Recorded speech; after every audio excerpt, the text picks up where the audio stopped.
اپنی پگڑی کو کھول کر، اپنی دستار کو کھول کر امام حسین کے قدموں میں آ گئے اور امام حسین کے قدم مبارک کو اپنی پگڑی سے صاف کرنے لگے۔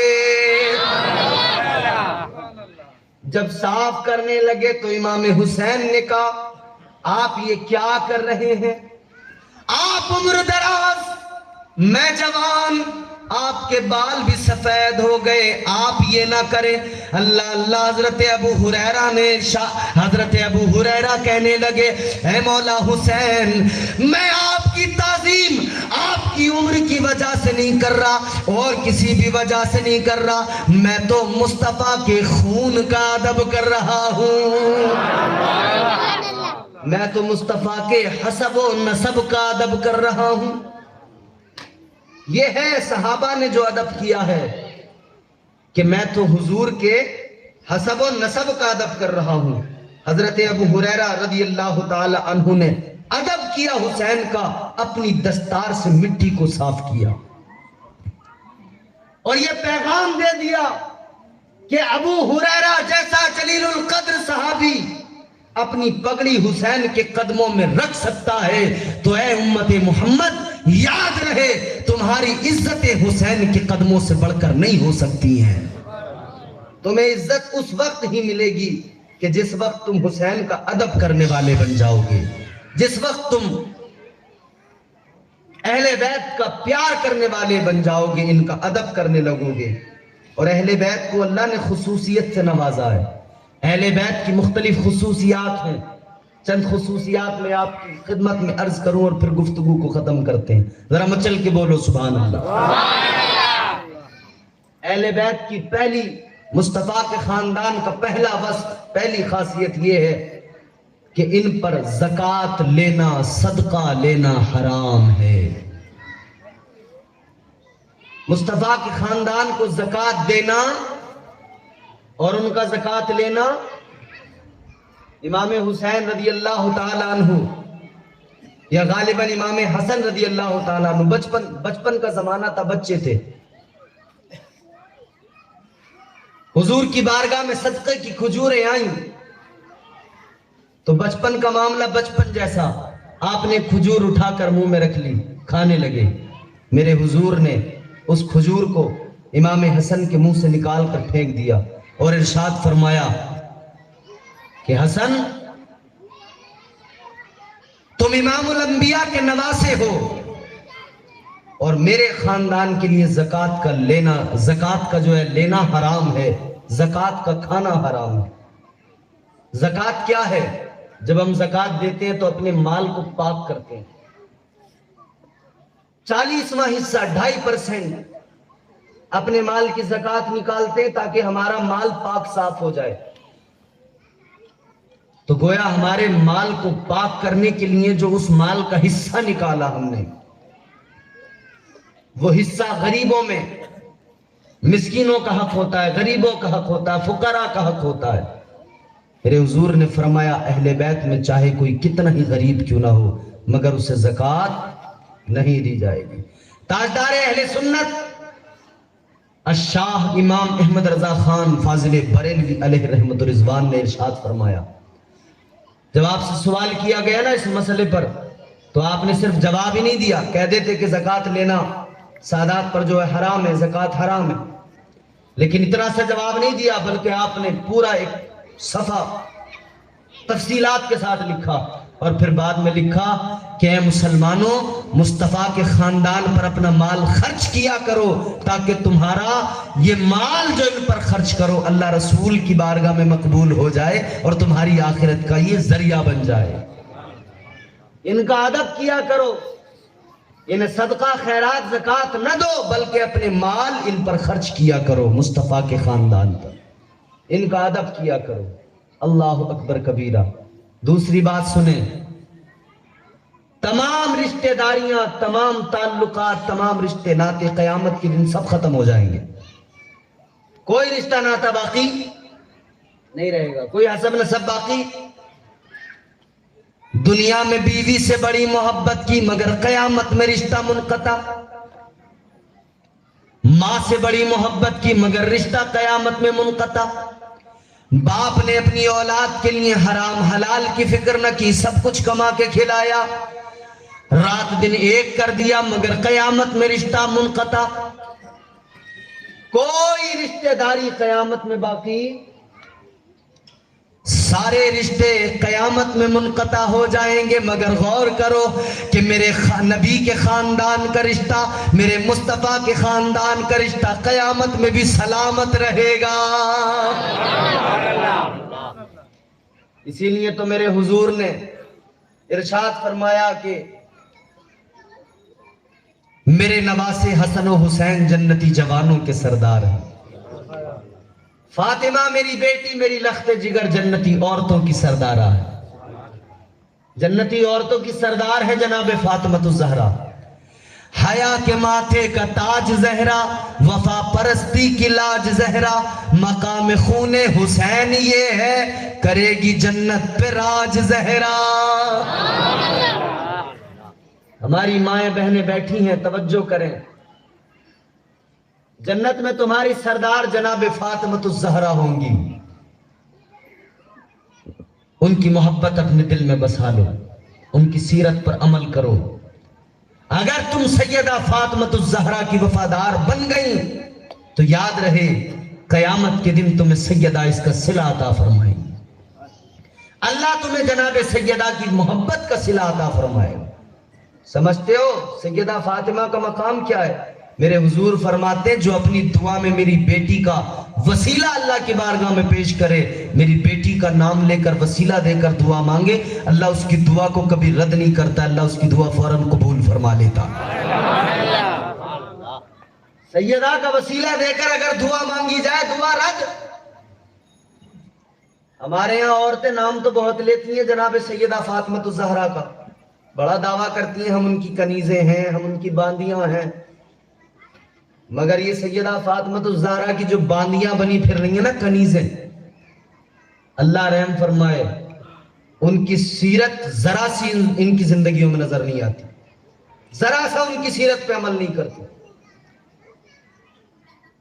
نہ نماز ایک وقت کی پڑھتی, نہ روزہ کوئی رکھنا چاہتی, نہ کوئی نیک عمل کرنا چاہتی, کچھ بھی نہیں.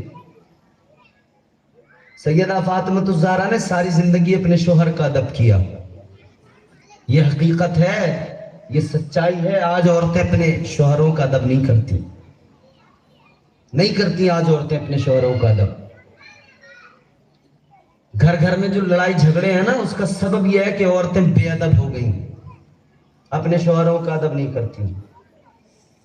سیدہ فاطمہ نے ساری زندگی غربت میں کاٹ دی.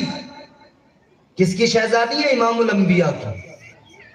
ان کا مقام جانتے ہو, ان کا مرتبہ جانتے ہو؟ اللہ اکبر. تاجدار مدینہ امام الانبیاء سید کونین صلی اللہ تعالی علیہ وسلم نے فرمایا کہ فاطمہ میرے جگر کا ٹکڑا ہے. جس دور میں لوگ اپنی بیٹیوں کو زندہ دفنا دیا کرتے تھے, جس دور میں لوگ اپنی بیٹیوں کو زندہ درگور کر دیا کرتے تھے, اس دور میں میرے حضور نے فرمایا اے لوگو فاطمہ میرے جگر کا ٹکڑا ہے. فاطمہ کا مقام بتا دیا, فاطمہ کا مرتبہ بیان کر دیا. اور فاطمہ تو وہ ہے جب آقا کی بارگاہ میں آتی, حضور جہاں بیٹھے ہوتے فاطمہ کا ادب کرتے اور اپنی جگہ پر کھڑے ہو جایا کرتے تھے. یہ مصطفیٰ نے اپنی شہزادی کا مقام لوگوں کے سامنے رکھا. کل قیامت کا دن ہوگا, نفسی نفسی کا عالم ہوگا, لوگ پل صراط سے گزر رہے ہوں گے. پل صراط جانتے ہو کیا ہے؟ بولو. ایک پل ہے جو جہنم کے اوپر بنا ہے, بال سے زیادہ باریک, تلوار سے زیادہ تیز. میں نے کہہ دیا, تم نے سن لیا. اب ذرا غور کرنا, بال سے زیادہ باریک کا مطلب کیا ہوتا ہے؟ ایک پل ہے جو جہنم کے اوپر بنا ہے. پیچھے والوں آواز آ رہی ہے؟ ایک پل ہے, کیا ہے؟ جو جہنم کے اوپر بنا ہے, جہنم کے اوپر. نیچے جہنم کی آگ ہے، آگ کے شعلے ہیں، اوپر اس پہ سے گزرنا ہر کسی کو، تمہیں مجھے ہم سب کو گزرنا اس کے اوپر سے۔ اس پل سے جب گزر ہوگا تو اب تم سوچو، اگر کسی ندی کے اوپر پل ہو اور اس پر جگہ صرف 1 فٹ ہو تو اس پہ سے گزرتے ہوئے کیسا محسوس ہوگا؟ گزرنا تو چھوڑو میاں، ہیبت سے لوگ مر کے گر جائیں گے دریا کے اندر۔ ندی کے اوپر اگر ایسا کوئی پل بن جائے جس کی چوڑائی 1 فٹ ہو تو گزرنا تو چھوڑو، جب پانی طغیانی آتی ہے نا پانی میں، اور وہ شور جو پانی کا ہوتا ہے، ہیبت سے لوگ مر جائیں، نیچے گر جائیں گے۔ بال سے زیادہ باریک، تلوار سے زیادہ تیز۔ بال کتنا باریک ہوتا ہے؟ اس سے بھی زیادہ۔ بال سے زیادہ باریک، تلوار سے زیادہ۔ ایک مولانا صاحب نے جلسے میں یہی بیان کیا، جب 2-3 بار کہا نا انہوں نے کہ وہ پل صراط ہے، بال سے زیادہ باریک، تلوار سے زیادہ تیز، بال سے زیادہ باریک، تلوار سے زیادہ تیز۔ تو ایک آدمی کہنے لگا مولانا صاحب کیوں خواہ مخواہ ڈرا رہے ہو، کہہ کیوں نہیں دیتے کہ کوئی پل ہی نہیں ہے؟ بال سے زیادہ باریک، تلوار سے زیادہ تیز، بال سے زیادہ باریک، لیکن ہے بال سے زیادہ باریک، تلوار سے زیادہ تیز ہے،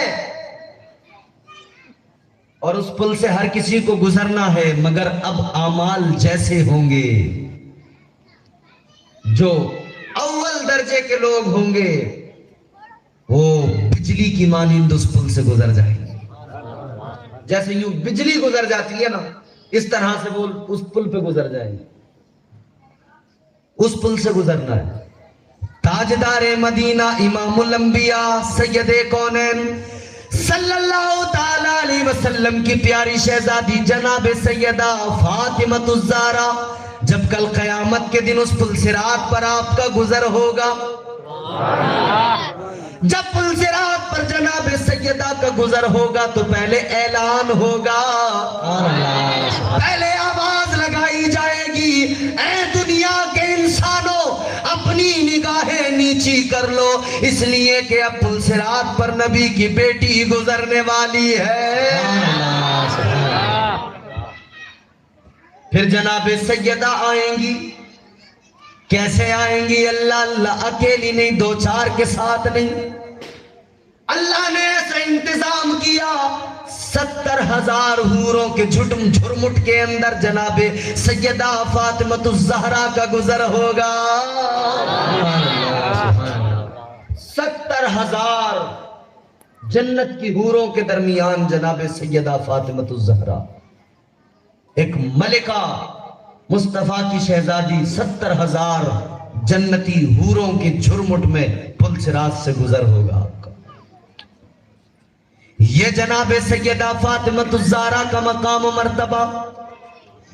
اے فاطمہ کی کنیزوں، یاد رکھو اپنے شوہروں کا ادب کیا کرو، اس لیے کہ جناب سیدہ فاطمہ نے ساری زندگی اپنے شوہر کا ادب کیا، ساری زندگی غربت میں گزار دی، مگر اپنے شوہر سے کبھی کچھ نہیں مانگا، کوئی مطالبہ نہیں کیا، کبھی زیورات نہیں مانگے، مال و دولت نہیں مانگے۔ آج تو ہمارے یہاں عورتوں کو بڑی خواہشیں ہیں، لمبی لسٹ بنی ہوئی ہے، یاد رکھو اپنے شوہروں کا ادب کرو۔ اگر تم نے آج اپنے شوہروں کا ادب کر لیا تو تم سے جناب سیدہ فاطمہ راضی ہو جائیں گی۔ اور میرے حضور نے فرمایا جس نے میری بیٹی کو راضی کر لیا اس نے مجھے راضی کر لیا، اور جس نے مجھے راضی کر لیا اس نے اللہ کو راضی کر لیا۔ یہ مصطفیٰ کا گھرانہ ہے، یہ مصطفیٰ کا خاندان ہے، تو ساری رشتہ داریاں قیامت کے دن سارے حسب و نسب منقطع ہو جائیں گے، صرف میرے نبی کا خاندان ہے، اس کی رشتہ داریاں سلامت رہیں۔ اور سنو، یہ بھی خصوصیت ہے اہل بیت مصطفیٰ کی کہ جو جناب سیدہ فاطمۃ الزہرا کی اولادیں ہیں نا، لفظ سید صرف انہی کے ساتھ میں خاص کیا گیا ہے، یہ اشرف کا لقب یہ ان کو ملا ہے جو جناب سیدہ فاطمۃ الزہرا کی اولاد ہے۔ اور دنیا کے اندر یہ بھی خصوصیت ہے دنیا میں اہل بیت کی موجودگی دنیا میں امن کا سبب ہے، سلامتی کا سبب ہے۔ یہ میرے مصطفیٰ کا پیارا خاندان ہے، میرے آقا نے یہی تو مانگا کہ میرے خاندان سے محبت کرو۔ تاجدار مدینہ امام الانبیاء نے بس اتنا مانگا کہ میرے خاندان سے پیار کرو، میرے خاندان سے محبت کرو، علی سے محبت کرو، فاطمہ سے محبت کرو، حسن سے محبت کرو، حسین سے محبت کرو۔ اللہ اللہ، یہ پنجے تن ہے، یہ نبی کا خاندان ہے۔ اللہ اللہ۔ آؤ آخری 2-3 باتیں اور عرض کرتا ہوں۔ بڑے شہزادے امام حسن، چھوٹے شہزادے امام حسین۔ امام حسن کے بارے میں کتنا جانتے ہو آپ لوگ؟ بہت کم۔ بولا ہے کہ نہیں ایسا؟ جتنا امام حسین کے بارے میں جانتے ہو اتنا امام حسن کے بارے میں جانتے ہو؟ نہیں جانتے، اس لیے کہ ذکر ہی نہیں کرتے، وائز بھی نہیں سناتے، مقرر بھی نہیں بتاتے، تقریر کرنے والے بھی نظر انداز کر دیتے ہیں۔ جانتے ہو امام حسن کا مقام و مرتبہ؟ میرے آقا نبی رحمت تاجدار مدینہ صلی اللہ تعالی علیہ وسلم کے بڑے نواسے امام حسن مجتبی، اللہ اللہ، ان کا مقام کیا ہے؟ یہ بڑے عابد و زاہد گزرے ہیں، ایک روز مسجد کے اندر بیٹھے عبادت میں مصروف ہیں، اللہ کی عبادت اور ریاضت میں مصروف ہے، بندگی میں مصروف ہے کہ ان کے کان میں ایک آواز آئی۔ اس آواز نے ان کے انہماک کو توڑ دیا۔ وہ آواز یہ تھی کہ کوئی اللہ کی بارگاہ میں رو رو کے دعا کر رہا تھا، اے پروردگار، اے میرے مولا، مجھے 10,000 درہم کا مالک بنا دے۔ کوئی اللہ سے رو رو کے دعا کر رہا تھا۔ امام حسن کے کانوں میں جیسے ہی آواز آئی کہ کوئی رو رو کے دعا کر رہا ہے، یا اللہ مجھے 10,000 درہم کا مالک بنا دے، امام حسن حیران ہو گئے کہ کوئی اللہ سے اتنی زیادہ رقم کا مطالبہ کر رہا ہے، پہلی بار ایسا دیکھا تھا۔ اللہ اکبر کبیرہ۔ حضرت امام حسن اٹھے، اپنے گھر پہ گئے، گھر سے 10,000 درہم کی تھیلی لی اور کسی کے ہاتھ سے اس تک پہنچوا دیے۔ یہ امام حسن مجتبی ہے، وہ ادھر دعا کر رہا ہے، ادھر انہوں نے 10,000 کا اس کو مالک بھی بنا دیا۔ اتنے بڑے فیاض ہیں۔ ایک جگہ سے گزر رہے، ایک باغ کے قریب سے، باغ کے اندر ایک غلام ہے، وہ باغ کی دیکھ بھال کر رہا ہے، باغ کے اندر وہ غلام بیٹھا ہے۔ آپ نے جب اس پر نظر ڈالی تو دیکھا وہ روٹی کھا رہا ہے، اس کے برابر میں ایک کتا بیٹھا ہے۔ ایک لقمہ وہ غلام اپنے منہ میں رکھتا ہے، ایک لقمہ وہ اس کتے کے منہ میں رکھتا ہے، ایک نوالا اپنے منہ میں، ایک نوالا کتے کے منہ میں، ایک خود کھاتا ہے، ایک کتے کو کھلاتا ہے۔ امام حسن نے دیکھا تو اس کے قریب گئے، اس سے جا کے کہنے لگے کہ تو یہ بتا دے تجھے کس بات نے ابھارا اس کام پر، کس بات نے تجھے اس کام پر مجبور کیا کہ تو ایک لقمہ خود کھاتا ہے، ایک کتے کو کھلاتا ہے۔ اللہ اللہ، وہ کہنے لگا یہ کتا بھی اللہ کی مخلوق ہے، میری غیرت کو گوارا نہیں میں کھاؤں کتے کو نہ کھلاؤں۔ امام حسن نے فرمایا یہی ٹھہرنا، میں ابھی تھوڑی دیر میں واپس آؤں گا، میرا انتظار کرنا۔ امام حسن گئے، تھوڑی دیر کے بعد میں واپس آئے، غلام وہیں بیٹھا ہے، اسی باغ کے اندر بیٹھا ہے۔ اب تاریخی جملہ سنو، انشاءاللہ ایمان تازہ ہو جائے گا، مچل کے بولو سبحان اللہ۔ امام حسن مجتبی تھوڑی دیر کے بعد میں واپس آئے اور اس غلام سے فرمانے لگے، اے غلام سن لے، اب تک تو غلام تھا مگر سن، میں نے تجھے تیرے مالک سے خرید لیا ہے۔ تجھے اکیلے کو نہیں خریدا، میں نے اس باغ کو بھی خرید لیا ہے، باغ کو بھی خریدا ہے، تجھے بھی خریدا ہے، اور سن لے جا میں تجھے اللہ کی رضا کے لیے آزاد کرتا ہوں، اور سن لے میں تجھے بھی آزاد کرتا ہوں، اور اس باغ کا بھی مالک تجھی کو بنا رہا ہوں۔ یہ سخاوت ہے، یہ فیاضی ہے کہ باغ بھی تیرا ہو گیا، تجھے آزاد بھی کر دیا۔ اللہ اکبر۔ اب ان دو باتوں سے تم اندازہ کر لو کہ امام حسن کی شخصیت کیا ہے۔ 1,00,000 درہم تک حضرت امام حسن کے بارے میں روایت ہے کہ ایک سال میں 1,00,000 درہم تک آپ خیرات کر دیا کرتے تھے، لوگوں میں بانٹ دیا کرتے تھے۔ یہ امام حسن ہے۔ چھوٹے تھے، بچپن تھا، ایک جگہ بچوں میں کھیل رہے تھے، حضرت ابوبکر صدیق وہاں سے گزرے۔ عصر کی نماز سے فارغ ہو کر جناب حضرت ابوبکر صدیق، مولا علی بھی ساتھ میں وہاں سے گزرے۔ حضرت ابوبکر صدیق نے اٹھایا، گود میں پیار کیا، کاندھوں پہ بٹھا لیا۔ امام حسن کو کاندھوں پہ بٹھا لیا، صحابہ نے ادب کیا ہے، اپنے کاندھوں پہ بٹھا لیا، پیار کیا۔ مولا علی نے دیکھا، مولا علی بھی مسکرانے لگے۔ آج ضرورت ہے میرے بھائی، اہل بیت سے محبت کرو، سچی محبت۔ مولا حسن سے محبت کرو، مولا حسین سے محبت کرو۔ ان کی محبت نہیں اگر دل کے اندر تو دل خالی ہے، دل میں کچھ نہیں ہے۔ اور اگر ان کی محبت ہے تو پھر یاد رہے دنیا بھی کامیاب ہے، آخرت بھی۔ ان کی محبت کی بنیاد پر اللہ دنیا بھی سنوار دے گا، آخرت بھی سنوار دے گا۔ قُلْ لَا أَسْأَلُكُمْ عَلَيْهِ أَجْرًا إِلَّا الْمَوَدَّةَ فِي الْقُرْبَى۔ حضور نے مانگا ہے تو صرف اتنا، اور یہ بھی اللہ نے فرمایا ہے کہ محبوب تم اپنی امت سے کہہ دو کہ میں نے جو کچھ بھی تمہیں دیا ہے تم سے اس کا کوئی بدلہ، کوئی اجر نہیں مانگتا، ہاں اتنا کرنا کہ میرے خاندان سے محبت کرتے رہنا، میری آل سے پیار کرتے رہنا۔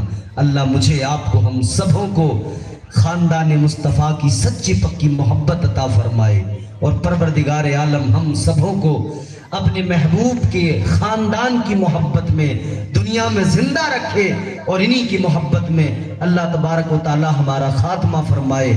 اللہ کی بارگاہ میں دعا ہے، مالک ہمیں ان مقدس ہستیوں کی محبتوں کا دنیا میں بھی اور آخرت میں بھی صلہ عطا فرمائے۔ استغفر اللہ ربی من کل ذنب و اتوب الیہ، حق لا الہ الا اللہ محمد الرسول اللہ وما علینا الا البلاغ۔ السلام علیکم ورحمۃ اللہ۔